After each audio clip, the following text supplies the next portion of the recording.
გასაკვირი არ იყო, ხო? ეხლა ორივე განვითარება შეაძლებელი იყო. ჩემი აზრით, რა თქმა უნდა, მას მოთხოვეს რაღაცა. ესე რომ ვთქვათ, ეს რაღაცა მან ან ვერ შეასრულა და, ნუ, შესაბამისად, მიდიოდა ალბათ მოლაპარაკებები. გარკვეულწილად მას ესე რომ ვთქვათ, აი ესეთი ექსტრავაგანტული, ოდიოზური ფორმით სახე შეუნარჩუნეს, შეიძლება ითქვას, ხო? ეს სახის შენარჩუნება, ეს არის პროცესი, სადაც ის სახეს ინარჩუნებს. იმიტომ რომ ეხა რა ხდება, ხო, ეს სასამართლო პროცესი ღარიბაშვილმა ხო კარგად იცის სასამართლო როგორც მუშაობს საქართველოში, ხო? რაც არ უნდა ეჭუჭყუნა, რითიც დამთავრდებოდა მშვენივრად იცოდა, სირცხვილის ამ სამართლებრივი პროცესის სირცხვილის კორიდორის გავლა მას არ უნდოდა. და ადგა და პირდაპირ ნებაყოფლობით ჩაჯდა ციხეში, ხო? ხელისუფლებასაც არ აწყობდა მაინც და მაინც ამ თემის, ესე რომ ვთქვათ, გაწელვა, იმიტომ რომ ბუნებრივია ღარიბაშვილი, პრემიერ-მინისტრი, მათი პრემიერ-მინისტრი, მათი გუნდის წევრი, ხო, რომელთანაც პოლიტიკური პრობლემები მათ არ ქონიათ, ციხის კარისკენ მიმავალი, ეს არის გარკვეული კომპრომატი ხელისუფლებაზეც, ხო? აქედან გამომდინარე, ესეთი ტიპის უცნაური შეთანხმება შედგა, ხო? ეხლა მე ეს წლები არის კონკრეტული თანხის სანაცვლო, თანხა რომ ყოფილიყო წლები საპატიმრო არ იქნებოდა. ანუ ეს არის რა თქმა უნდა, არითმეტიკის ამბავიც არის, ხო? ეხლა საქართველოში 90% ხოცების ყოველ შემთხვევაში 50 მილიონად 5 წელი ციხეში ჩაჯდებოდა, ხო? 50 მილიონს ეხლა მე ლაპარაკობ 50 მილიონის შემთხვევით ახსენეთ თუ ეს ის თანხა რომ ის თხოვდნენ თქვენი ინფორმაცია. 50 მილიონი ეს არის მინიმუმი, ხო? ეხლა შეიძლება მეტია, ხო? ეხლა მე კონკრეტულ რიცხვებზე ვერ ვილაპარაკებ, პირობითად ვამბობ 50 მილიონად ეხლა 5 წელი რაღაცნაირად ახალგაზრდა კაცია და შეიძლება 2.5 წელიწადშიც გამოვიდეს და ეგერ ბაკურიანის ტყეები ხო აქვს მინიმუმ, არა? არც რომელიმე ღვინის ქარხანა ტოვებს შთაბეჭდილებას, რომ ამ ტიპის მოგების მოტანა შეუძლია. აქ არის ერთი ძალიან ესე რომ ვთქვათ, კომიკური, ტრაგიკომიკული მე ვიტყოდი დეტალი, აი ჩვენი მენტალური მანკიერება, ხო, რაც ძალიან გავრცელებულია საქართველოში, რომ აი ძალიან ბევრი ამბობს არგუმენტს, რომ მას ბიუჯეტიდან ფული არ მოუპარავს, ხო? მისი ადვოკატი ბუნებრივია მისი ინტერესის დამცველია, მისი ცოლის სუბიექტურია, ისინი ამბობენ, რომ ეს არ არის სამოხელეო. თვითონ აი ქართულ ოცნებაში ამაზე აპელირება, რომ კი რაღაცეები ქონდა, მაგრამ ბიუჯეტიდან ფული არ მოუპარავს და დიდი ბოდიში, მაგრამ ის იყო პრემიერ-მინისტრი, მას ბიუჯეტზე შეხება არაფერში არ ჭირდებოდა. იმიტომ რომ მისი გააწყვეტილებების ძალიან სერიოზული რაოდენობა უკავშირდებოდა ეგრეთ წოდებულ საჩუქრებს, ანუ ქრთამს, ხო? ისიც არის აუცილებელი, რომ თვითონ იღებდა ამ ფულს. შუამავლების მეშვეობით ხდებოდა ალბათ ეს ყველაფერი. აბა ეხა 6 მილიონის სეიფში ესე თავისთავად არ მოდის, კარგად გესმით, ხო? აქედან გამომდინარე, საუბარი იმაზე, რომ ბიუჯეტიდან არ მოუპარავს და ბიზნესმენები ფულს ტენიდნენ და ჩუქნიდნენ, ხო? დიდი ბოდიში ეს არის კორუფციის უმძიმესი ფორმა, რაც არის, მე ვიტყოდი, ნამდვილი სახელმწიფო ღალატი. თქვენ გახსოვთ ეს გოლდა მეირის ცნობილი გამოთქმა, ხო, რა არის, ხო, სახელმწიფო ღალატის უმძიმესი ფორმაა კორუფცია, ხო, როდესაც ქვეყანა და როდესაც შენ ქრთამს იღებ, ან თუნდაც ბიზნესმენებისგან საჩუქრებს იღებ და ეს სიმპტომები უკვე ეხა კი არ დაწყებულა დიანა 2013-ში დაიწყო, ხო? მე ცერბერივით ვედექი ამ ყველაფერს თავს, რის გამო დაიწყო ბიზნესსა და ჩემს შორის პრობლემები. ზუსტად იმის გამო, რომ მე ვეუბნებოდი ამ და ამ ჯგუფებს, მათ შორის აი ზუსტად ამ ჯგუფთან აფილირებულ ადამიანებს, დაკავშირებულ სანათესაო აფილირებულ ადამიანებს ჰქონდათ, გაუჩნდათ უკვე გარკვეული მადები. მე ვეუბნებოდი ბიზნესს, რომ ბიზნესა ესეთი ტენდენციები დაიწყო, ხო? არა მხოლოდ ამ ჯგუფს, მე ამ ჯგუფზე არ ვილაპარაკებ, ძალიან ბევრ სხვა ჯგუფს, ხო? ხელისუფლებაში მოვიდნენ და ხო უნდა დაიწყოთ ეხა ჭამა, არა?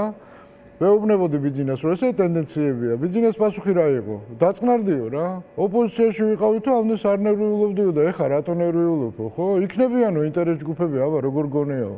ანუ ბიზნეს ესე რომ ვთქვათ, აი ეს ტექნოლოგია რა შემდგომარეობდა? მან შემოიკრიბა საბოლოო ჯამში ეს ხარბი ადამიანები მათ დაუგრძელა საბელი, შეუქმნა ილუზია, რომ მოსულა და მათ შეუძლიათ ყველაფერი ხაბონ. ადამიანს როდესაც გონია, რომ საკუთარ ინტერესზე მუშაობს, ის განსაკუთრებით ეფექტურია, ხო? აი ამ გთამების აღებაში, რასაც ქვია, შეაგროვებინა ეს ფული და ეხლა დაიწყო პარსვა. ეხლა პარსავს უბრალოდ, ხო? მათ ბიზნესს ხო ვერავინ ვერ დააბრალებს, რომ ის არის კორუმპირებული, იმიტომ რომ თვითონ ხო არ იპარავდა, სხვები იპარავდნენ. ეხლა ამათ პარსავს. აი თქვენც ამბობთ, რომ ის იყო ინფორმირებული ამის შესახებ, ჯერ კიდევ არა. ისე იმ დროს როცა იწყებოდა ეს. მე ხო ვიღაცის მონაყოლს არ გეუბნებით, მე გესაუბრებით, ეხლა ჩვენ პირად საუბარზე გესაუბრებით. ხო პირადი ეს არ არის სახელმწიფოებრივი, ეხლა პირადი ჩვენ შორის ბევრი რამე ყოფილა, რაც ცხოვრებაში არასოდეს არ ვიტყვი, მაგრამ ეს იყო სახელმწიფოებრივი. მე ვეუბნებოდი, რომ აი მაგალითად кейსი, ხო? რომ ერთ-ერთ кейსში მეუბნებიან თვითონ ფიგურანტი ერთ-ერთი მხარე მეუბნება რომ ერთ-ერთი ჩინოვნიკი დღეს მოქმედი $9 მილიონ რაღაცას უკეთებენ. მე ვეუბნები ბიზნესს გააჩერე დაწყმევდი რა. კი, თავის ჩაინიშნა და ბიზნესთვის როგორ შეატყვეთ შემდეგ რეაგირება ბიზნეს არა თუ რეაგირება არ ქონდა კაცო, ხო? ეს ყველაფერი მემიტრიალდებოდა ცუდად მერე. რაც ყველაფერი ცუდია. მე ვიგრძენი, რატო წამოვედი? მე იმიტომ რომ ვიგრძენი რომ ეს ზურგი აღარ მქონდა ბიზნეს ზურგი, იმიტომ რომ ბიზნესთვის ეს იყო მართვის მექანიზმი. კორუფციაში ის ხედავდა ორმაგ სარგებელს. ჯერ ეს ერთი სისტემის სტაბილურობას ინარჩუნებდა, იმიტომ რომ ეს ხალხი მაძღარი ყავდა და მათი ერთგულება ამ ფორმით ექნებოდა, უზრუნველყოფილი ეს თაფლაკვერა. კომპრომიტირებულები იყვნენ ეს ადამიანები. ეს იყო თაფლაკვერა და მათრახი იყო შესაბამისად მათზე კომპრომატი გროვდებოდა, რაც აგრეთვე მექანიზმი იყო მათი მართვის, ხო? ესე მოქმედებდა. დადგა მე ერთვენიერ დღეს პარსვის დრო და აი გადანახული ესე რომ ვთქვათ ნაკლებად გარეული ამ საქმეში ეს პოლიტიკური სოციოპატი კობახიძე გამოიყვანა არენაზე. და მე კითხა ამ ვითარებაში მისი როლი რა არის? ეს არის ივანიშვილის რეჟისურა, მაგრამ რა როლი აქვს კობახიძეს ამ პროცესში? რა არის, იცი, თავიდან შეიძლება ეს იყო ბიძინა ივანიშვილის რეჟისურა, მაგრამ საქმე წავიდა ძალიან შორს. და მე ვფიქრობ, რომ მიიღო თვითონ ივანიშვილისთვის საკმაოდ სახიფათო მიმართულება, ტენდენციები დაიწყო, ხო? იმიტომ რომ თავიდან რა თქმა უნდა, შეიძლება კობახიძემ შესთავაზა თვითონ რომ მე აი კორუფცია და ისა და მოდი მე ამათ ეხა მივხედავ. კობახიძე მუდმივად ხალხს უსვამს, რომ ივანიშვილი 2023-ში დაბრუნდა სწორედ აი ამ კორუფციული ამით მომზადდა თვითონ შესთავაზა თავისთავი ამ ფულის ამომღებად, ესე რომ ვთქვათ, ხო? ამომღებად ამ ტალღაზე სავარაუდოდ დაინიშნა ეს პრემიერ-მინისტრად და დაიწყო ეს პროცესი, ხო? ნუ პირველივე ნაბიჯი ტყლაპოში ჩახდა, გვახსოვს ჩვენ იმის რა ქვია აჭარის თორნიკე რიჟვაძის кейსი, პირველივე ნაბიჯი ფულის ამოღების ტყლაპოთი დამთავრდა, ხო? ვერ ამოიღეს ფული.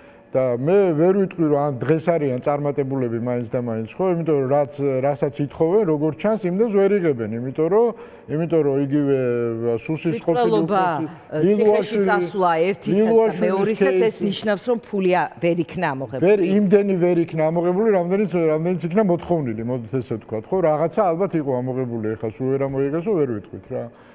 მაგრამ თლიანად ვერ ამოიღეს. მე აქ შემოვიდა პოლიტიკური მოტივები, რომ ვითომ ესენი ოპოზიციას აფინანსებდნენ, რაც აბსოლუტურად სასაცილოა, ეხლა რომ ან ლილუაშვილი, ან ღარიბაშვილი ეს უბრალოდ ოცნების რიგებში ამ ადამიანების დისკრედიტაციისთვის საჭირო რა თქმა უნდა, ოცნების რიგებში დისკრედიტაცია იყო ერთად ბიზნესზე ზემოქმედების ინსტრუმენტიც იყო გარკვეულწილად, ხო? ივანიშვილს ჯერა რომ ლილუაშვილი და ღარიბაშვილი ვიღაცას 4 ოქტომბრისთვის რაღაცა ივანიშვილი როგორი კაცია? ივანიშვილი ჭკვიანი კაცია, ამათგან განსხვავებით, ხო? ივანიშვილს ესე რომ ვთქვათ, შეუძლია შეუძლია არ დაიჯეროს. ის იჯერებს, როცა ჭირდება. თუ სჭირდება, მაშინ დაიჯერებს და თუ არა და ყველაფერს მშვენივრად ხვდება, ხო? როცა დაჭირდა, რომ დაეჯერებინა, აი მაშინ დაიჯერა. რო ეს ესე იყო, დაჭირდა, დაიჯერა, ეს არგუმენტი იყო, ესე რომ ვთქვათ, რატომ გაწირა თავისი შვილად, ესე რომ ვთქვათ, მეხუთე შვილად აღიარებული ეს ორჯერ ნაპრემიერალი ადამიანი, ხო? რატომ გაწირა? აი რატომ? იმიტომ რომ აი ოპოზიციას, იმიტომ კი არა რომ ფულს იპარავდა. ხო? არამედ იმიტომ რომ აი ოპოზიციასთან ქონდა კონტაქტი, FBI-ს მისცა ჩვენებები ბიზნესინაამდე, ხო? ჩემი თემა გახსოვთ, ხო? ეს 2 წლის წინ რო გითხარით. თქვენ ამბობდით ამას. მე ვამბობდი ამას, ხო?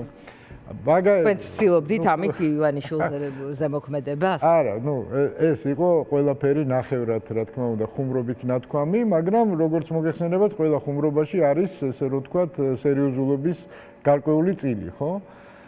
ხო, აი ამ ისტორიასთან გვაქვს საქმე, მაგრამ ბიზნესთვის ეს არ არის კომფორტული მდგომარეობა და აგიხსნით რატომ? იმიტომ რომ ამასობაში ესე თემაში შემოვიდნენ სხვა ჯგუფები. ეს რუსეთის ექსპანსია დაიწყო ეკონომიკური მოგეხსენებათ. რუსული სპეცსამსახურების ძალიან სერიოზული ინტერესი გაჩნდა საქართველოში ამ სატრანზიტო ტრაფიკი, ნარკოტრაფიკი, კოლ-ცენტრები და ამ შემდეგ, ხო? ტრანსნაციონალური კრიმინალური ჯგუფები ძალიან გააქტიურდნენ აი ამ ჯანგველაძის кейსის კვალ-დაკვალ, რასაც ქვია და ეს არ არიან ის ჯგუფები, რომ ეხა ბიძინა რასაც გადაუგდებს, იმით დაკმაყოფილდებიან. ეს არიან ჯგუფები, რომლებიცაც ბიძინა გარკვეულწილად მოწყვლადი გახდა. მოწყვლადი გახდა მათთვის და უკვე მათი ამბიციები რა თქმა უნდა ბიძინა გარკვეულწილად რა თქმა უნდა ბიძინას გარკვეული კომპლექსი გაუჩნდა ხო იმიტომ რომ ეჭვმიტანილები ამ კრიმინალური სამყაროს მხრიდან ამ კვლელობაში იყვნენ ადამიანები რომლებიც მოიაზრებოდნენ ბიძინას გარემოცვაში ხო ესეა შესაბამისად ბიძინა იმისათვის რომ მას რამე არ დაბრალებოდა ხო მან დაიწყო ამ ბარტყების გადაყრა და ამ კრიმინალური სამყაროსთვის ეხა მთავარი უკვე ეს კვლელობის საქმე აღარ არის, ეს უკვე მეორე ხარისხოვანი საქმეა, ხო? მათთვის მათ დაინახეს, რომ ბიძინა აი რაღაცა მე მგონი ცოტა თლად ისეთი მაგარი ვერ არის, რაღაცა სისუსტე გამოავლენა, მოდი ბოლომდე მივაწვეთ რა, როგორც ჩანს საქართველოს ფული იშოვება და დაიწყეს უკვე თავის კავშირების აგება. ანუ მათ თავისი მე იმას კი არ ვამბობ რომ ისინი ბიძინას ეხა უპირისპირდებიან და ბიძინას გადაგდება უნდათ ესე ნუ გავამარტივებთ ყველაფერს ხო მინიმუმ ბიძინას პარტნიორობა უნდა ამ ხალხს ისინი არ იქნებიან იმით ბიძინა რაც გადაუგდებს იმით არ დაკმაყოფილდებიან და დაიწყეს თავის სისტემების თავისი სელების ხება რა იმ კონკრეტული თანხები თუ გადაგდებაში იგულისხმება დაკავებული ადამიანები არსებობს საქართველოში ეგრეთ წოდებული რუხი ზონა ხო ბიზნესის ეგრეთ წოდებული ბიზნესი არის კოლ-ცენტრები არსებობს ნარკოტრაფიკი არსებობს ესე რომ ვთქვათ კონტრაბანდული ტრანზიტი ხო ამ რუსეთის ესე რომ ვთქვათ სანქციებთან დაკავშირებით ძალიან ბევრი ისეთი სფერო არსებობს ხო კრიმინალური ან ნახევრად კრიმინალური ხო რასაც ჭირდება გარკვეული კონტროლი და აქედან ამ სამყაროს თავის წილი უნდა ხო და ყოველთვის უნდა რა ესე ხდება ნებისმიერ ქვეყანაში ესეა ამ სამყაროს ესეთი რუხი ბიზნესიდან თავის წილი უნდა აბა როგორ გინდა პოლიტიკურად დავბრუნდეთ ახლა ოცნების წიაღში ივანიშვილს ყოველთვის ჰქონდა რაღაც რამდენიმე გუნდით დიანა იქ ერთ ფრაზას დავამატებ ხო ანუ აქ არის საუბარი იმაზე რომ სტრატეგიულად ამ ხალხმა უკვე დაიწყეს თავისი კავშირების აგება ბიძინას გარემოცვასთან მათ გაუკეთეს ზურგი. ამ პატარა ბიჭებმაც დაინახეს, რომ ეს ხალხი ბიძინას ადეკვატურები არიან, ანუ თანაბარ ზომადები არიან. შესაბამისად, მათ ახალი პატრონები გაიჩინეს, ან მინიმუმ მეორე პატრონები გაიჩინეს. ბიძინა აღარ არის უკვე ერთპიროვნული გამგებელი, იგივე კალაძე იქნება თუ რა ქვია, კობახიძე თუ სხვების, ხო? მათ ახალი პატრონები გაიჩინეს. ანუ თქვენ ახლა ავითარებთ ვერსიას, რომ კობახიძე ივანიშვილთან ერთად მაგალითად რაღაც კრიმინალურ სამყაროსთან ვალაგდება. კრიმინალური სამყარო რა გარკვეულ არ გავს კობახიძეს. რა? არ გავს კობახიძეს. და რა გინდათ რომ გავდეს კობახიძეს? არა, კობახიძეს თავს არ გავს. ესე პირდაპირ კი არ ხდება. თქვენ რა გონი შეიძლება კობახიძემაც არ იცოდეს ეს ქსელი ისე ყალიბდება. ეს არ არის ჩვენ უტრირებულად ვსაუბრობთ ხოლმე, ხო, რომ რაღაც პატრონი ნახა და ეს უბრალოდ კობახიძე და სხვები უყურებენ რომ ეს ადამიანები არ არიან თავის წონით და გავლენით ბიძინაზე ნაკლები. ბიძინას რატო ემუშავებიან ეს ახალგაზრდები თქვენ რა გონიათ? იმიტომ რომ ბიძინა გონიათ ღმერთი. რომ ის არის ძალიან გავლენიანი. აღმოჩნდა რომ ამ სამყაროში ბიძინას გარდა სხვა ღმერთებიც არსებობენ. ანუ საქმე, ესე რომ ვთქვათ, მათზეც უნდა ილოცონ და აი ამაშია საქმე, მეტი არაფერი არ ხდება რა. და ბიძინასთვის სტრატეგიულად რატომ არის ეს საფრთხე, ხო? იმიტომ რომ ბიძინას ძალა რაშია მითოლოგიაში, მისი უძლეველობის მითოლოგიაში. ეს მითოლოგია ინგრევა ყველაფერი. იმდენად რთულ მდგომარეობაშია, რომ მისი იმდენად სტერილური გახდა და იმდენად უალტერნატივო გახდნენ ეს ახალგაზრდები მისთვის, ხო? რომ მას ოჯახის გარდა სხვა დასაყრდენი აღარ აქვს და თუ რამეს კონტროლი უნდა ოჯახის წევრების მეშვეობით უნდა განახორციელოს, რაც კიდევ უფრო მაღალი რისკია მისთვის, ხო? რაც ძალიან ცუდად შემოუტრიალდება საბოლოო ჯამში. მივხვდი რას გულისხმობთ. მინდოდა მეკითხა, წეღან დავიწყე ასე კითხვის დასმა, რომ ის რაღაც გუნდებზე, ერთმანეთის ჩამნაცვლებლებზე, იქ სათადარიგო სკამი და რაღაც ასე მართავდა. ახლა არის თუ არა მთელი ფსონი ბიჭებზე, როგორც თქვენ ამბობთ, ყობახიძეზე დადებითი. ესე, მაგრამ ეს არის იძულებითი ფსონი. იძულებითი ფსონი, ხო? იძულებითი, იმიტომ რომ და ესეც ხო შემთხვევით არ ხდება, ხო? აი პირდაპირ ნაბიჯ, ხო? აი იგივე ავიღოთ ლილუაშვილის кейსი, ხო? ყველა სიმპტომი იყო იმის, რომ ლილუაშვილს არ ემუქრებოდა დაჭერა.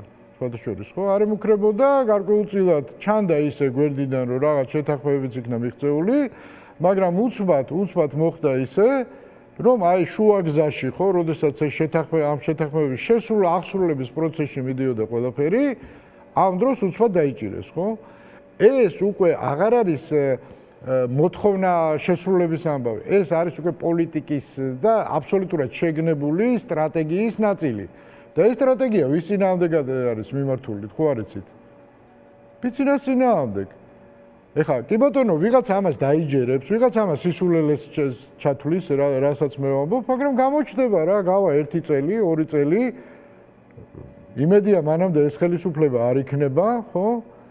მაგრამ მე ვფიქრობ, სტრატეგია არის ბიძინას აბსოლუტური სტერილიზაცია. მისი იძულება, რომ ოჯახის წევრების მეშვეობით იმოქმედოს, ბერა ჩართოს რაღაც საერთო საქმეებში, მაგალითად ვამბობ, ხო?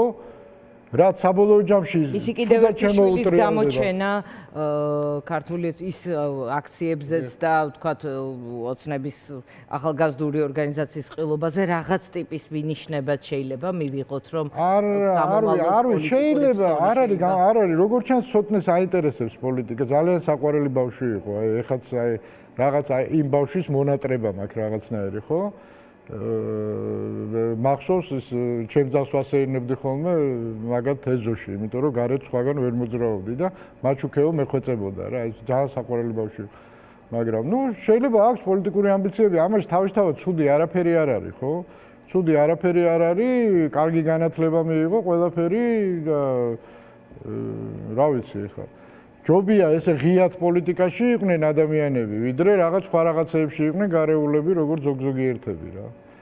კი ბატონო, კარგით, ბოლო კითხვა მაქვს ასეთი, აი ამ ზოგადი კრიზისის ფონზე ეს როგორ შეიძლება კიდევ ასევე წავიკითხოთ, იმიტომ რომ ეხლა პატიმრების გაშვება, ახალი არჩევნები, ამ მოთხოვნების ირგვლივ შეიძლება არა იმ მასშტაბით, მაგრამ პროტესტი გრძელდება ამ პროცესში ეხლა ეს აქცენტი უკვე შიგნით ყოფილების დაკავებაზე, აი ეს პროცესი ამ კონტექსტში როგორ ხედავთ?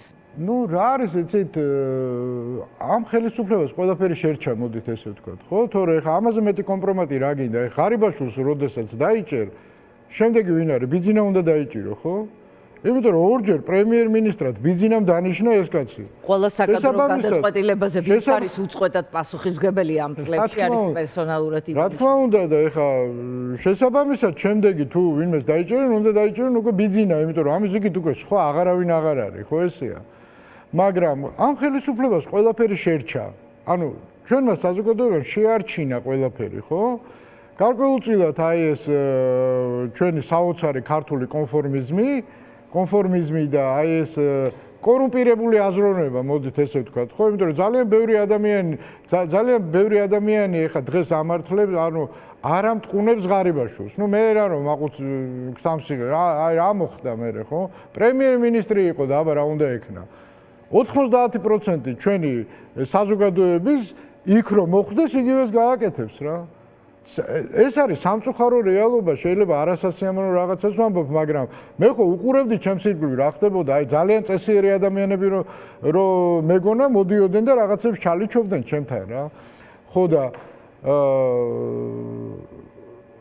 ხელისუფლება გადაიხდის, მოკლედ გეტყვით რა. ხელისუფლება გადაიხდის იმ ფასს, აი ამ მარაზმისთვის, რაც ხდება დღეს ქვეყანაში, აუტანელი მარაზმისთვის, იმ ფასს, რასაც ჩვენ გადავახდევინებთ. ხო? ჩვენ შეიძლება ხელისუფლებას ვერ გადავახდევინოთ ეს და შესაბამისად სულ ესე იქნებიან. ეს ხო არ არის კორუფციასთან ბრძოლა, რაც დღეს ხდება, კაცო. ეს არის ქონების და ძალაუფლების გადანაწილების პროცესი. თორე ყველა ის სალარო, რაც არსებობდა ბიზნესებიდან, გინდა თეთრი ბიზნესებიდან, აი სალაროსთან რიგში როდგანა, ხო? საარჩევნოდ იქნება თუ ნებისმიერ სხვა დროს. თუ ეს იქნება აი რუხი ზონიდან, ხო?